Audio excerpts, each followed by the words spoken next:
Hard work is की to success, अर्थात परिश्रम के सिवा और कोई चारा नहीं है सफलता का। सफलता का केवल एक ही चारा है और वो है मेहनत, कठिन परिश्रम। कठिन परिश्रम के बगैर कुछ नहीं हो सकता। हार्ड वर्क इज की टू सक्सेस, मेहनत ही सफलता की कुंजी है। की माने कुंजी। आज मैंने जो सेंटेंसेस लिए हैं वो वाक्य कुछ अनोखे हैं और मुझसे दर्शकों ने पूछे हैं। मैंने आज सभी के लगभग उत्तर दे दिए हैं। जिन्होंने जो पूछा है मैंने उसके उत्तर दिए, जो बहुत इंटरेस्टिंग है, सभी के लिए काम के हैं, किसी एक विशेष व्यक्ति के लिए काम के नहीं है। ये कई लोगों ने मुझसे पूछे हैं, इसलिए ये कई आंसर हैं। देखें, पहला सेंटेंस जो काफी इंटरेस्टिंग है, वह हमेशा अंग्रेजी में गिटपिट करता रहता है। वह हमेशा अंग्रेजी में गिटपिट करता रहता है। अब गिटपिट करने की अंग्रेजी क्या होगी, ये देखने वाली बात है। तो देखें, गिटपिट करने की अंग्रेजी क्या बनेगी। एक तो होता है कि वो अंग्रेजी बोलता है और एक है अंग्रेजी की तरह भाषा बोलता है, मतलब उसकी बात ही समझ में नहीं आती, गिटपिट करता है। ही ऑलवेज, वह हमेशा, स्पीक्स, बोलता है। अब ये है प्रेजेंट इंडेफिनिट टेंस।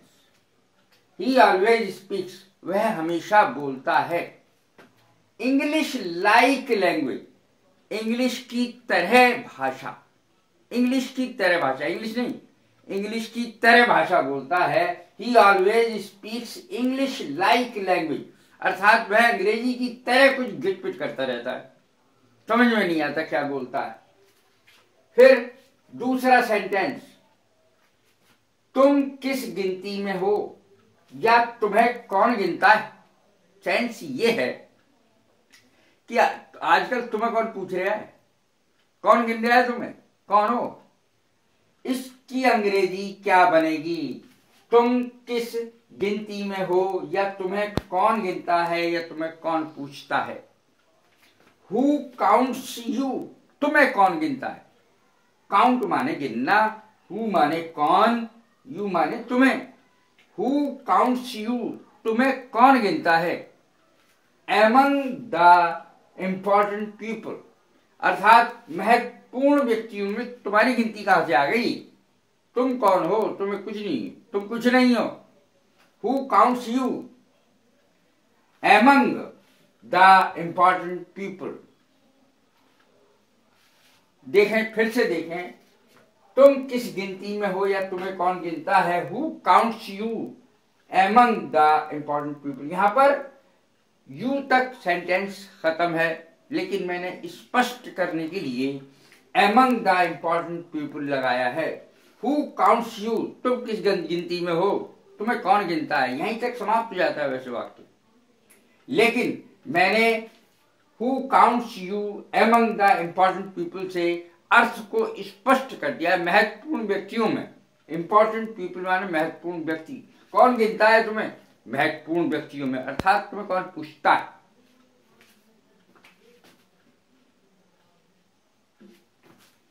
ये देखें अगला सेंटेंस, अगर आप अच्छे हैं तो समझो जग अच्छा है। सारा संसार अच्छा है उस व्यक्ति के लिए जो खुद अच्छा है।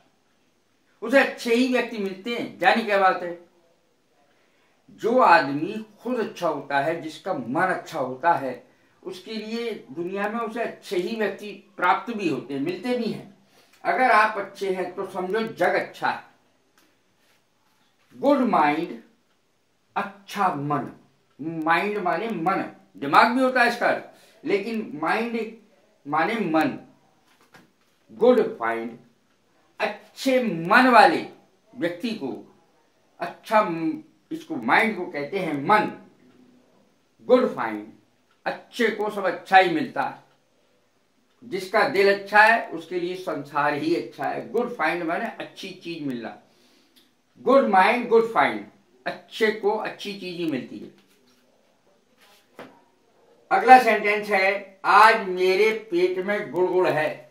आज मेरे पेट में गुड़गुड़ है। कभी कभी देखा होगा कि पेट अगर खराब हो जाता है तो पेट में से गुड़गुड़ की आवाज आती है, तो उसकी अंग्रेजी क्या होगी? Bubbling sound. उसकी अंग्रेजी होगी बबलिंग साउंड। गुड़गुड़ की आवाज जो होती है उसे कहते हैं बबलिंग साउंड। आज मेरे पेट में गुड़गुड़ है। There is a bubbling sound in my stomach today. आज मेरे पेट में गुड़गुड़ हो रही है। तो ये अगली है, उसने मेरे पैर में गुलगुली करना शुरू कर दिया। अब गुलगुली करने की अंग्रेजी क्या है? गुलगुली करने की अंग्रेजी है टिकलिंग। TICKLING, या इससे पहले टू लगा दो, टू टिकल, TICKLE, टिकल। गुलगुली करने की अंग्रेजी है। ही स्टार्टेड, उसने शुरू कर दी। टिकलिंग, गुलगुली करना। जब भी ING लग जाए किसी क्रिया में, बाद में ING लग जाए केवल क्रिया में, तो उसका अर्थ ना में निकलता है। जैसे गुलगुली करना। और यदि टू लग जाए पहले तो उसमें अंतर क्या हुआ कि जेरेंड है, ING लगा करके जेरेंड बनता है, और टिकल, टू टिकल बना करके लगा करके इंफिनिटिव बनता है। टू लगाने से इंफिनिटिव बनता है, ING लगाने से जेरेंड बनता है। Tickling my feet. अब फीट की जगह हम, फीट माने होता है पैर, तो जहां सबसे ज्यादा गुलगुली मचती है वो है पैर, और गर्दन में भी मचती है। तो हम फीट की जगह नेक भी कह सकते हैं, NECK, नेक माने गर्दन। He started tickling my feet. उसने मेरे पैरों में गुलगुली करना शुरू कर दिया।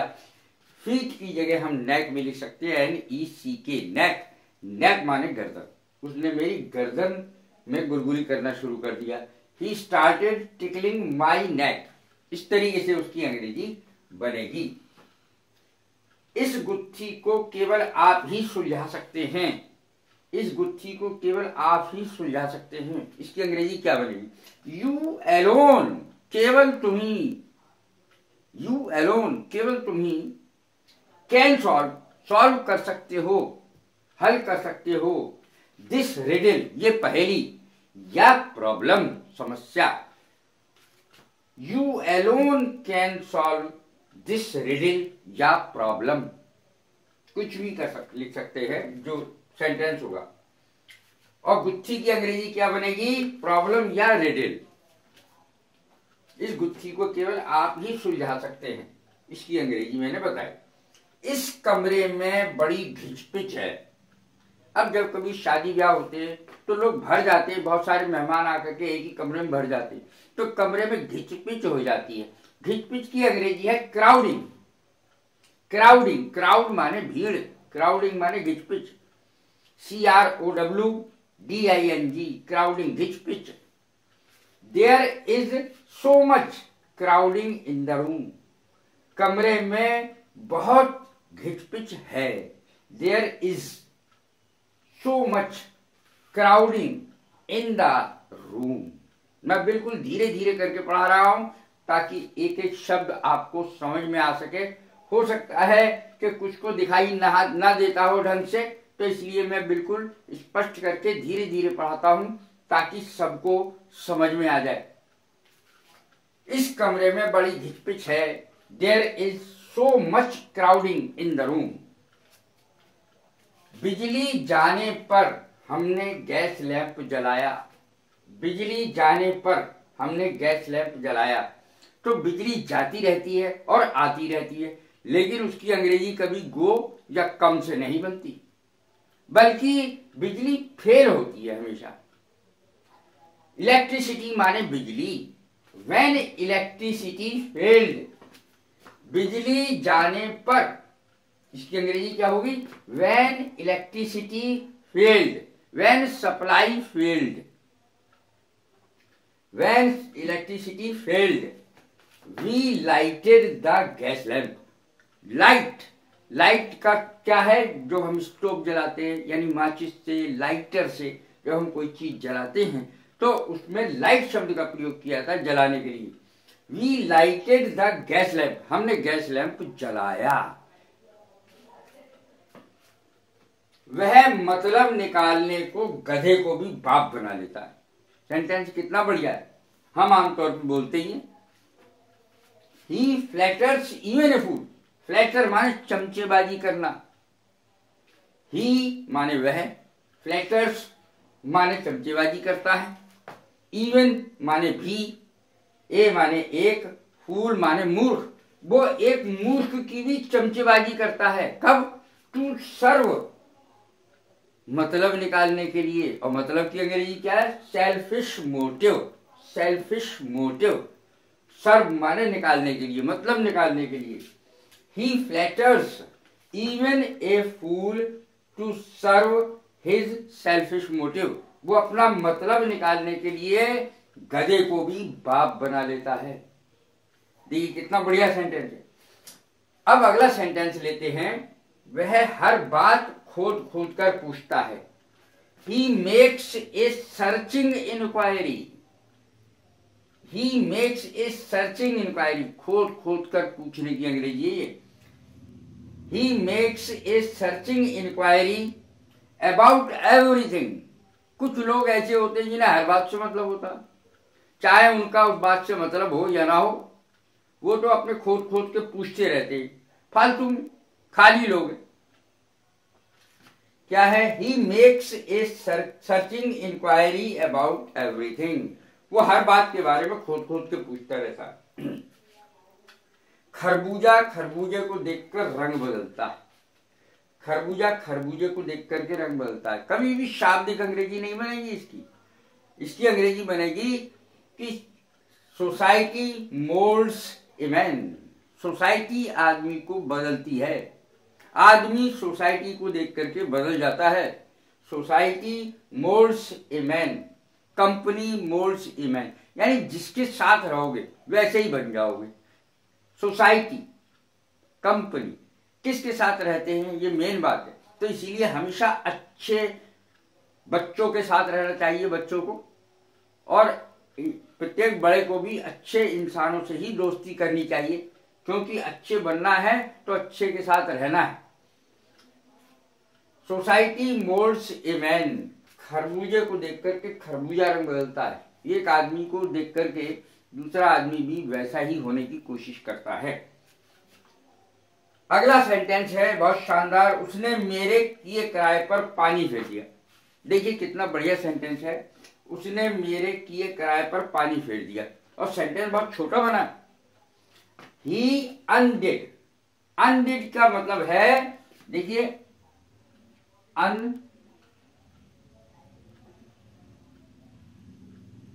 अनडू एक शब्द है जिसका अर्थ है सत्यानाश करना। ये डू जो है वो फर्स्ट फॉर्म है क्रिया की। अनडू, अन लगा दिया तो सत्यानाश करना उसका अर्थ है। ही अनडिड लिखा है मैंने यहां, तो अनडिड ऑल, उसने सब सत्यानाश मार दिया। ऑल माने सब। He undid all that I had done. जो कुछ मैंने किया था उसने उसका भी सब सत्यानाश मार दिया। जो मैं कर चुका था, दैट आई हैड डन, जो मैं कर चुका था उसका भी सत्यानाश मार दिया।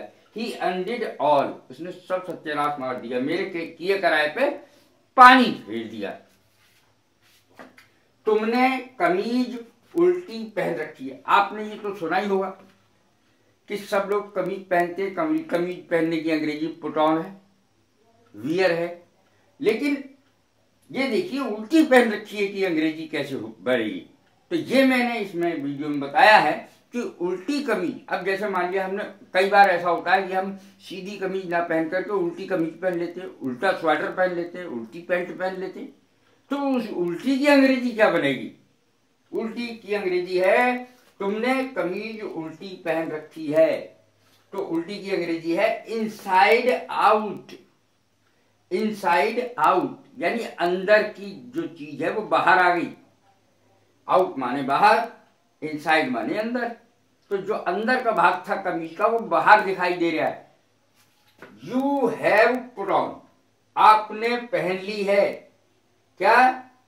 On the, you have put on the shirt inside out. आपने उल्टी कमीज पहन रखी है भाई। आपने उल्टी कमीज पहन रखी, ये सेंस है, आपने उल्टी कमीज पहन ली है, तो इसकी अंग्रेजी बनेगी you have put on the shirt inside out. तो यदि आपको ये मेरा पढ़ाया हुआ सही लग रहा है और मेरी ये वीडियो अच्छी लग रही है, तो निश्चित रूप से आप सब्सक्राइब करें, शेयर करें, लाइक करें। God bless you. Thank you very much.